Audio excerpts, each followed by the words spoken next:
Welcome back to my channel. आज हम देखने वाले हैं सांख्यिकीय विश्लेषण का यूनिट 2 प्राथमिक एवं द्वितीयक समयांक। तो क्या है प्राथमिक समयांक, चलिए जानते हैं।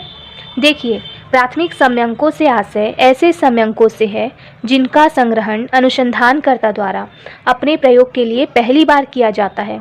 तो जब किसी अनुसंधानकर्ता के द्वारा क्या किया जाता है, समयांकों का संग्रहण पहली बार किया जाता है ना, पहली बार उसका प्रयोग किया जाता है, तो क्या कहलाता है, प्राथमिक समयांक कहलाता है।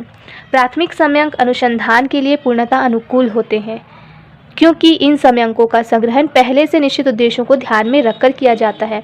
मतलब किसी उद्देश्य को पूरा करने के लिए ही क्या करते हैं, समयांकों का संग्रहण करते हैं। प्राथमिक समयांकों की प्रकृति क्या होती है, मौलिक होती है, और यदि इससे संबंधित आंकड़े पहले एकत्र भी किए जा चुके हैं तो भी अनुसंधानकर्ता द्वारा अपने प्रयोग के लिए पुनः प्रारंभ से लेकर अंत तक आंकड़े एकत्र करता है तो वो क्या कहलाएगा, वो भी प्राथमिक समयांक कहलाएंगे। जैसे गरीबी से प्रभावित लोगों के बारे में यदि कोई अनुसंधानकर्ता नए सिरे से आंकड़े एकत्र करके अध्ययन करता है तो उसके लिए एकत्रित सामग्री क्या कहलाएगी, प्राथमिक समयांक होंगे। तो ये है प्राथमिक समयांक। तो क्या होता है, अनुसंधानकर्ता द्वारा उसका पहली बार प्रयोग किया जाता है ना। वैसे आंकड़े अगर पहले प्रयोग हो भी चुके हैं लेकिन अनुसंधानकर्ता फिर से उसको एकत्रित कर रहा है, उसका संग्रहण कर रहा है प्रारंभ से लेकर अंत तक, तब भी वो क्या कहलाएगा, प्राथमिक समयांक ही कहलाएगा। देखो वैसल ने क्या कहा है, तो वैसल के अनुसार अनुसंधान की प्रक्रिया के अंतर्गत मौलिक रूप से जो आंकड़े एकत्रित किए जाते हैं उन्हें प्राथमिक समयांक या आंकड़े कहा जाता है। मतलब जब हम अनुसंधान की प्रक्रिया के अंतर्गत क्या करते हैं, किसी आंकड़े को एकत्रित करते हैं ना, तो क्या कहलाएगा, प्राथमिक समयांक कहलाएगा। अब देखेंगे द्वितीयक समयांक क्या होता है। देखिए द्वितीयक समयांक क्या है, तो प्राथमिक समयांक में धन, समय तथा परिश्रम अधिक लगता है तथा गलती होने की संभावना भी पाई जाती है। इसीलिए इन व्ययों व गलतियों से बचने के लिए द्वितीयक समयांक का सहारा लिया जाता है। इस प्रकार के संकलन में पहले से किए गए आंकड़ों तथा सूचनाओं का उपयोग किया जाता है।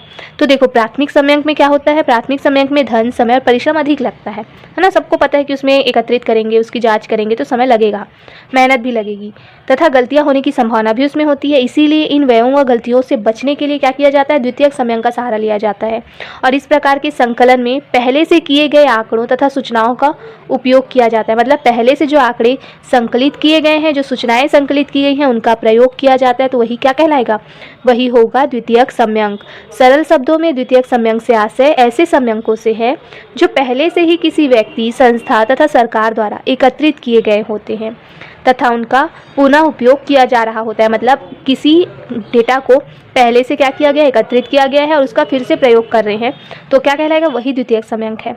संक्षेप में एक बार संकलित सामग्री का पुनः उपयोग होने पर वह द्वितीयक समयांक कहलाता है। वैसल के अनुसार जो समयांक के आंकड़े दूसरे व्यक्तियों द्वारा एकत्रित किए जाते हैं उन्हें द्वितीयक समयांक कहा जाता है। प्रोफेसर एम ब्लेयर के अनुसार देखें तो द्वितीयक समयांक वे हैं जो पहले से अर्जित हैं तथा जो वर्तमान प्रश्नों के उत्तर में नहीं वरन किसी दूसरे के उद्देश्य के लिए एकत्रित करते हैं। यह सामग्री समाचार पत्र, पत्रिका अथवा व्यापारिक पत्रों में विद्यमान आदि में विद्यमान होती हैं और इनका उपयोग तैयार माल की तरह किया जाता है। मतलब पहले से वो आंकड़े एकत्रित है और उसका हम केवल प्रयोग कर रहे हैं, तो क्या कहलाएगा, द्वितीयक समयांक होगा। तो आगे हम जानेंगे प्राथमिक और द्वितीयक समयांक में अंतर क्या होते हैं। तो चैनल को सब्सक्राइब कर लेना और वीडियो पसंद आया हो तो लाइक ज़रूर करना। अगली वीडियो में हम ये दोनों के मध्य अंतर को जानेंगे।